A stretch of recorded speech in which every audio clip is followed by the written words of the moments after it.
ஐயா சிவாய் நம்ம சொல்லுங்க. ஐயா சிவாய நமக்குங்கிற வார்த்தையில நல்லா தான் இருக்கு சொல்றதுக்கு. சரி. ஏன்னா ஒரு சாமிக்கு சக்தி கிடையாதா?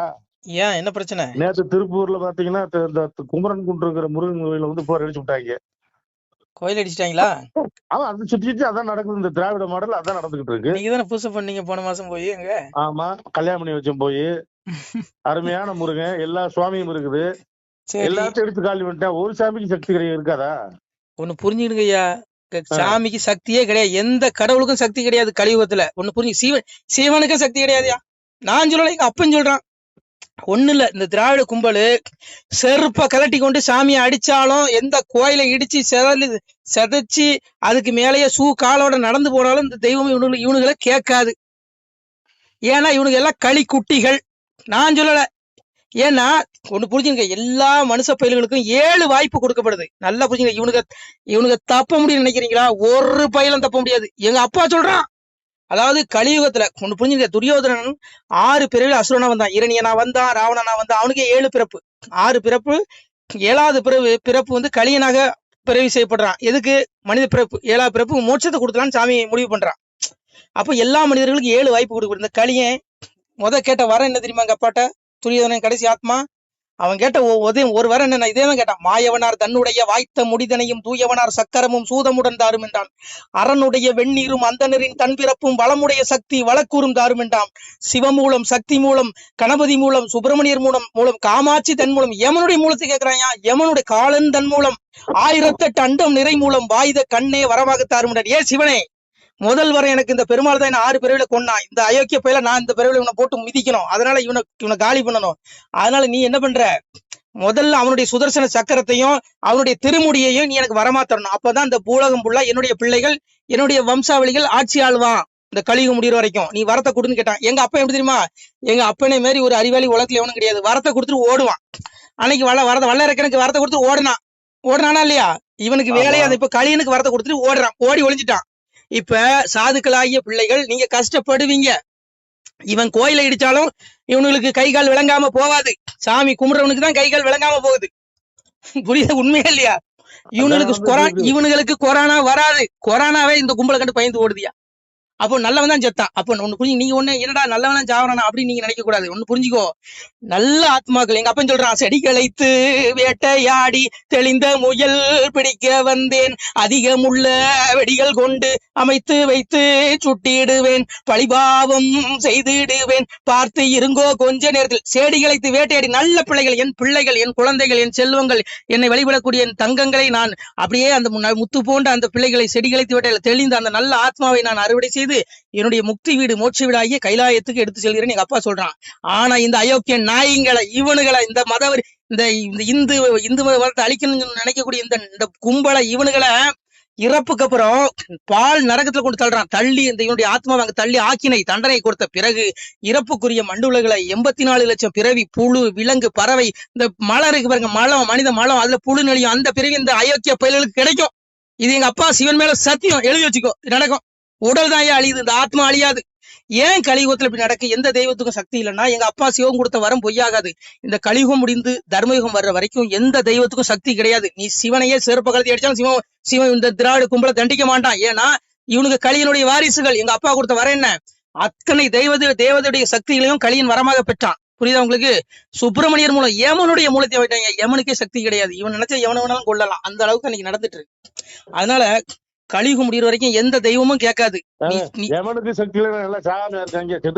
ஆனா துர்மரணங்க, எல்லாம் துர்மரணம். உங்களுக்கு வந்து அகால மித்ரு, கால மித்ரு கிடையாது. பழத்தான் எடுப்பா எங்க அப்பன். ஆனா இன்னைக்கு அப்படி நடக்கு. பூ பிஞ்சு எல்லாம் கலியனுடைய ஆட்சி. இப்படிதான் இருக்கும். எழுதி வச்சுக்கோ. நான் விளக்கம் கொடுத்த 2 நாள் ஆகும். நேரில் வாங்க பேசுவோம். அப்போ ஒண்ணு புரிஞ்சுக்கோங்க, அத்தனை தேவதைகளுடைய சக்தியும் வரமா பெற்றுட்டான். அதனால அவனுங்களுடைய கைதான் ஓங்கி இருக்கும். நீங்க அவன் கோயில் அடிச்சாலும் அவன் கைகால் விளங்காம போகாது. நல்லாதான் இருக்கும். நல்லா எனக்கு ஈசன் கொடுத்த வரம் பொய்யாகாது. எங்க அப்பா கொடுத்த வரம் பொய்யாகாது. ஆனா இந்த அயோக்கிய பசங்களுக்கு இறப்புக்கு அப்புறம் இருக்கு பாரு கொடுமை. சொல்றான், வையகத்தில் கொலைகளவு மாது சூது பிறன்மோகம் செய்யாத தீவினைகள். என்ன சொல்றான்? செய்யாத தீவினைகள். கோயில் அடிக்கிறான் இந்த கும்பலை சொல்றான், செய்யாத தீவினைகள் செய்த பேர்கள் உண்டு மானால் அகில கிடங்கில் வாழுகின்ற ஆளி புழுக்கு இறையாவீர். முன்கணக்கு பின்கணக்கு முதல் கணக்கு நான் கொடுத்து கணக்கை எறிந்து விட்டேன், கனகையிடம் தூரத்தி விட்டேன். வாழும் பள்ளி மேல வாசல் ஒன்றை அடைத்து விட்டேன், பட்டம் தனையறுத்து அவர்களை பாரச்சீரை வைத்திடுவேன். எங்க அப்பா சொல்ற மாதிரி அந்த நாய்களை, இந்த கும்பல்களை, இந்த அயோக்கிய பசங்களை, என்னுடைய ஆத்மாவை நரகத்துல கொண்டு முன்கணக்கு பின்கணக்கு எந்த கணக்கும் கிடையாது. நரகத்துல புழு கொஞ்சிற ஒரு கடல் இருக்குதான், அந்த கடல்ல கொண்டு இந்த நாய்களை வீசி அவங்களை கொடுமைப்படுத்துவாங்க, ரணப்படுத்துவாங்க. இவனுக்கு எவனும் தப்ப முடியாது. இவனுக்கு கேவலம் இந்த அற்ப ஆட்சி பதவிக்காக, ஓட்டுக்காக, சிலரை திருப்திப்படுத்துவதற்காக இவனுக்கு செய்யற இந்த வேடிக்கை, இந்த கும்பல் என்ன செய்யறதுன்னு அறியாம செஞ்சுட்டு இருக்கான். ஐயோ நாசமா போக போறானுங்க. நான் சொல்லல, அப்பா சொல்ற சிவனுடைய வார்த்தையா இது? நீ என்ன ஒரு கோயில் அடிச்சுட்டா தெய்வத்தை அழிச்சிட முடியுமாயோ? உலகமே பிரபஞ்சமே எங்க அப்பாயா. யதா தித்யகதம் தேஜோ ஜெகத் பாசி தேசிகளும் சந்திரமசி எச்சாக்களோ தத்தேஜோதி மாமங்கலம். சூரியனிலிருந்து வரும் எந்த ஒளி உலகம் அனைத்தையும் பிரகாசிக்க செய்கிறதோ, மேலும் சந்திரனிடத்திலும் நெருப்பினிடத்திலும் எந்த ஒளி உள்ளதோ அது என்னுடைய ஒளியே என்று தெரிந்து கொள். நீ அக்னி, நீ நெருப்பை பத்தாச்சும் ஒரு ஒளி வரும், அது எங்க அப்பா. சூரியனிடத்தில் இருந்த உலகத்துக்கு பிரகாசம் இருக்கக்கூடிய இந்த ஒளி எங்க அப்பா. சந்திரனிடத்திலிருந்த ஒளி எங்க அப்பா. அவன் அப்புறம் சொல்றான், என்னுடைய மேலான ஸ்தானம் பரமபதம், அந்த மோட்ச வீடாகிய அந்த சிவ கைலாய வீட்டுக்கு அங்கே சூரியன் ஒளி தருவதில்லை, அக்னி தேவனும் ஒளி தருவதில்லை, சந்திரன் ஒளி தருவதில்லை. அங்கு நானே ஒளியாக இருக்கிறேங்க. அங்க எங்க அப்பா சிவபரமாத்மா ஒளியா இருக்க. அங்க உங்களை போல நல்ல பிள்ளைகள், எங்க அப்பா சிவனை தேடக்கூடிய நல்ல பிள்ளைகள், நல்ல ஆத்மாக்கள் இறப்புக்கு அப்புறம் முக்தி வீட்டுக்கு, மோட்ச வீட்டுக்கு, விடுதலைக்கு போயிடும். ஆனா இந்த அயோக்கிய கும்பல்கள் பிறப்புக்குள்ளாகி 84 லட்சம் பிறகு நரகத்தில் தண்டனை அனுபவித்த பிறகு 84 லட்சம் பிறவி அடைவான். நான் சொல்லி எங்க அப்பா சொல்றான், பக்தி சோதித்தே பல நாளும் காத்திருந்த வித்திகன் இணை வந்து வேண்டார் மேல் வீடு இழந்து முக்தி வீடு இழந்துருவான். செத்திறந்து தீ நரகச்சீல் குட்டியிலே அடைக்க கொத்தி அருந்த புழுக்கள் வந்து கொஞ்சுதோங்கிறான். எப்படி முடியுமா? எவனும் தப்ப முடியாது. நீங்க சிஎம் சொல்லலாம், நீங்க பிஎம் சொல்லலாம், நான் கலெக்டர்னு சொல்லலாம், நான் எஸ்பின்னு சொல்லலாம், நான் டிஜிபின்னு சொல்லலாம். ஆனா எங்க அப்பா கிட்ட போய், எங்க அப்பா நாள் முடியும் போது காலத்தை கணக்கிடுவதில் நான் காலன், தண்டித்து அடக்குவதில் எமனுங்க. எங்க அப்பா வருவான், ஒரு ஆள் கூட்டு போவோம், எல்லாருடைய ஆத்மாவும் கூட்டு போவான். அன்னைக்கு நீ சொல்ல முடியுமா, நான் எனக்கு Z+ பாதுகாப்பு இருக்கு, எனக்கு Y+ பாதுகாப்பு இருக்கு, நீ சொல்ல முடியுமா? நீ செஞ்ச பாவ கணக்கு, பாவ மூட்டைகள் எல்லாம் எங்க அப்பா கிட்ட இருக்கு. அதான் எங்க அப்பா சொன்னா, காயக்காரன் மாய சித்தம் நான் உங்கள் கண்காணா பெரியோளியன், அவரவர் செய்யும் குற்றம் உங்கள் ஆண்டி நான் அறிவேனடா. எப்படி எங்க அப்பா கண்ணுக்கு தெரியாத மறைபொருள். ஆனா நான் பெரிய யோக்கியம் நான் சொல்ல முடியாது. நான் செய்யற பாவ கணக்கு எங்க அப்பாட்ட இருக்கு, கேட்கிற நீங்க செய்யற பாவ கணக்கு எங்க அப்பா கிட்ட இருக்கு. இந்த உலகத்துல எவ்வளவு பெரிய அதிகாரம் உச்ச வரம்புல இருக்கிறவன் எவன் செஞ்சாலும் அவனுடைய பாவ முட்டைகளுக்கு அவன் கணக்கு கொடுத்தாகணும். கடைசியில ஒரே ஒரு வாகனம் தான் வரும் உனக்கு. வர்ற இங்க கான்வாய், எந்த கான்வாயும் வராது, ஒரே ஒரு கான்வாய். எரும மாடு வரும், 3 பேர் வருவான், காலையும் தூதன் எமை. அப்படியே பண்ணிய வாயை கட்டுற மாதிரி கட்டி கொண்டு போவான். நீ தப்பிக்கணும்னு நீங்க நினைச்சீங்கன்னா திருந்துங்க, மனம் திருந்துங்க, அப்பாவை தேடுங்க, மோட்சத்துக்கு வழியை தேடுங்க. இதுல என்னையும் நானே எல்லை மீறி இழந்தால் என்னை விட மாட்டான். கொஞ்சம் கிளியே கொன்னெழுப்பேன்னு ஒண்ணு வைங்க.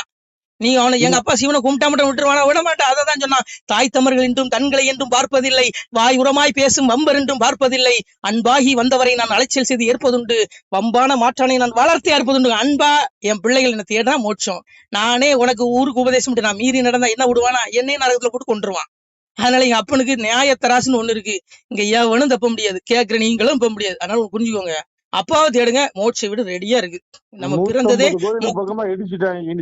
திருக்குறள் போறாங்க.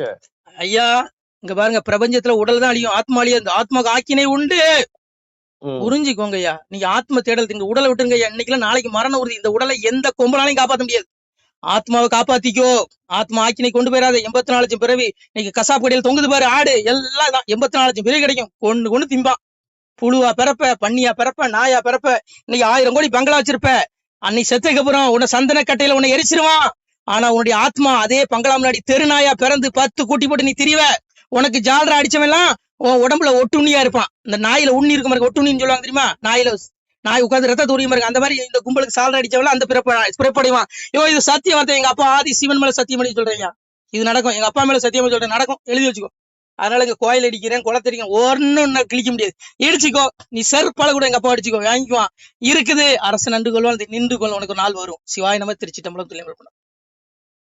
சிவாய நம. திருச்சிட்டம்பலம் தில்லையம்பலம் பொன்னம்பலம். சிவாய நம. உறவுகளே, சிவ அன்பர்களே, தற்போது தாங்கள் இந்த வீடியோவில் பார்க்கக்கூடிய இடத்துல ஒரு சிவாலய திருப்பணி ஒன்று நடந்து கொண்டிருக்கிறது.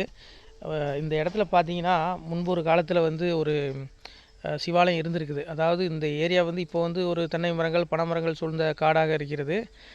முன்பொரு காலத்தில் இங்கே ஒரு ஊர் இருந்ததாக சொல்கிறாங்க. ஆனால் இப்போது சுற்று வட்டாரத்தில் 5 கிலோமீட்டர் சுற்றுலாவில் ஊரே கிடையாது, காடு. இப்போ இந்த இடத்துல ஒரு சிவாலயம் வந்து அமையிருக்கிறது. இந்த சிவாலயத்தில் வந்து இருந்த அந்த சாமியுடைய திருமேனியை வந்து எடுத்து வச்சிட்டோம். திருப்பணி முடிஞ்சதுக்கப்புறம் பிரதிஷ்டை பண்ண இருக்கிற உறவுகளே, தற்போது இந்த வீடியோ பார்க்கக்கூடிய உறவுகள் தங்களால் முடிந்தால் ஒரு சின்ன உதவி செஞ்சு கொடுங்க. எங்கள் இடத்துல பொருளாதாரம் இல்லை, அதனால் பார்த்திங்கன்னா அந்த வேலையெல்லாம் அப்படியே நின்று போச்சு. பாருங்கள், இந்த அப்படியே பாதியிலே நிற்கிது இந்த சிவாலய திருப்பணி வந்து. பக்த கோடிகள், அன்பு உள்ளங்கள், தயவுசெய்து நீங்கள் உதவி செய்ய விருப்பமுள்ள உறவுகள் உதவுங்க. உங்களுக்கு கோடி புண்ணியம் கிடைக்கும். இந்த சாமியோடைய அருள் அனுகிரகம் உங்களுக்கு கண்டிப்பாக கிடைக்கும். இது வந்து ஒரு புகழ்பெற்ற சிவாலயம் கூட சொல்லலாம். சாமியோட திருமேனியை எடுத்து வச்சிட்டோம். இந்த இடத்துல பார்த்திங்கன்னா ஒரு வாசி தண்டம் இருக்குது. அந்த காலத்தில் ஒரு முனிவர் யாரோ தவம் செஞ்சுருக்காங்க. அவங்களுடைய வாசி தண்டம் அவர் திருக்கரங்களால் எழுதின ஓலைச்சுவடி கூட இன்றும் இருக்குது, இன்னும் பாதுகாக்கப்பட்டு வருது. அது கோயில் திருப்பணி முடிஞ்சதுமே அதையும் நாங்கள் அந்த வழிபாட்டுக்கு வச்சுடுவோம். இந்த சிவாலய திருப்பணி வந்து சாமி திருநாமம் வந்து முக்தீஸ்வரர் அப்படிங்கிற திருநாமத்தில் வழங்குறாரு. நெல்லை மாவட்டம் நாங்குநேரி தாலுகாவில் இந்த சிவாலயம் அமைய இருக்கிறது உறவுகளே. இந்த வீடியோ பார்க்கக்கூடியவங்க ஒரு 2 பேருக்காவது கொஞ்சம் ஷேர் பண்ணுங்கள். இந்த வீடியோ பார்க்கக்கூடிய யாராவது ஒரு சின்ன உதவி செஞ்சால் இந்த ஆலய திருப்பணி வந்து கண்டிப்பாக நாங்கள் வெற்றிகரமாக முடிச்சுடுவோம். பாருங்கள், அந்த வேலை எல்லாமே அப்படியே நிற்கிது. கல்லெல்லாம் இறக்கி போட்டிருக்கோம். இன்னும் நிறைய கற்கள் தேவைப்படுது. சுவாமியோடைய அந்த திருக்கோபுரம் பார்த்திங்கன்னா லிங்க வடிவிலே அமைக்க இருக்கிறோம். உதவுங்கள் உறவுகளே. உங்களுக்கு அப்பா சிவபெருமானுடைய அருள் நிச்சயம் கிடைக்கும்.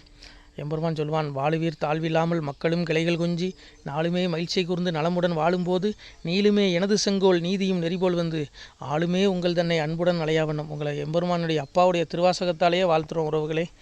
ஆணுடன் பெண்ணும் பெற்று அதிகமாய் செல்வமாகி தானுடன் நினைவுமுற்று தர்மமும் நெறியும் கற்று வேணும் நீள் காலமெல்லாம் வெள்ளியர் உடனே வாழ்ந்து போனுதல் கமலநாதன் பொற்பதம் பெற்று வாழ்வீர். அந்த ஈசனுடைய பொற்பதம் நிச்சயம் கிடைக்கும். உங்களுக்கு இகத்திலும் சுகம், பரத்திலும் சுகம். உங்களுடைய கர்ம வினைகள் மன்னிக்கப்பட்டு உங்களுக்கு நிச்சயம் மோட்ச வீடு கிடைக்கும். இகத்தில் பூரண ஆயுளுடன் நோய் நொடி இல்லாமல் வாழ்ந்து நீங்கள் பரவாழ்வும் பெறுவீர்கள் உறவுகளே. மக்களே, நீங்கள் எல்லாம் வாழ்பொன்னம் பதிர் சென்று முக்கியமான யுகநில மதிலே தன்னால் கக்கிய பொன்கள் ஸ்வர்ணம் கைமணம் குளிர அன்னம் பொக்கிஷம் நிறைய வைத்து புகழ உண்டு இனிதாய் வாழ்வீர். இந்த இகவாழ்வும் பரவாழ்வும் உங்களுக்கு சுகப்பட அப்பன் ஈசனர்களால் வாழ்த்துகிறோம். இந்த திருப்பணிக்கு உதவி செய்ய ஒரு ஜிபே எண் சொல்கிறோம். இந்த எண்ணில் நீங்கள் உதவலாம். நீங்கள் இந்த எண்ணிலே நீங்கள் தொடர்பு கொள்ளலாம். ஜிபே, ஃபோன்பே, வாட்ஸ்அப் எல்லாம் இந்த நம்பர் தான். 93 85 44 31 06 93 85 44 31 06. இந்த எண்ணில் நீங்கள் உதவலாம், தொடர்பும் கொள்ளலாம். வாட்ஸ்அப்பும் இந்த எண்ணு தான், ஜிபே இந்த எண்ணு தான் உறவுகளே. முடிந்த அளவுக்கு 2 பேருக்காக ஷேர் பண்ணுங்கள். இந்த வீடியோ பார்க்கக்கூடிய யாராவது ஒருத்தர் சின்ன உதவி, நீங்கள் வந்து பெரிய அளவில் செய்யணும் கூட, நீங்கள் ₹1 நீங்கள் தந்தாலும் மனசார வேண்டி ஏற்றுக்கிறோம் உறவுகளே. உதவுங்கள். முடிஞ்ச அளவுக்கு கொஞ்சம் ஷேர் பண்ணுங்கள். நன்றி. சிவாய நம. திருச்சிற்றம்பலம், தில்லையம்பலம், பொன்னம்பலம். உறவுகளே, நம்ம இந்த இடத்துல வாழ்ந்து மறைந்த ஒரு சித்த மகாபுருஷர் பயன்படுத்திய பல 100 ஆண்டுகளுக்கு முன்பு உள்ள வாசி தண்டம் ஒரு சித்த மகாபுருஷர் பயன்படுத்தியது. அவர் திருக்கரங்களால் எழுதிய அந்த ஓலைச்சுவடி கூட பாருங்கள், இன்னும் பாதுகாக்கப்பட்டு வருது. இந்த சிவாலயம், நம்முடைய அந்த சிவாலய திருப்பணி முடிந்ததுமே எம்பெருமான் அவர் எழுதிய அந்த சிவனை பற்றி புகழ்ந்து எழுதிய அந்த பாடல் வரிகள் இதில் இருக்குது. இந்த வாசி தண்டம் அவர் பிரதிஷ்டை செய்த அந்த லிங்க திருமேனியையும் இந்த இடத்துல நாம் இந்த ஆலயம் கட்டி நாம் பிரதிஷ்டை செய்திருக்கிறோம். அனைவரும் இந்த ஆலய பிரதிஷ்டைக்கு கண்டிப்பாக வரணும். முடிஞ்ச அளவுக்கு வீடியோ பார்க்குறவங்க உதவி பண்ணுங்கள் உறவுகளை. பொருளாதாரம் இல்லாமல் திருப்பணி நின்று போச்சு.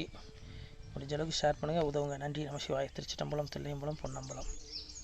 இந்த புண்ணிய பலன் தங்களுக்கு கோடான கோடியாக வரும் உறவுகளை. நம சிவாய.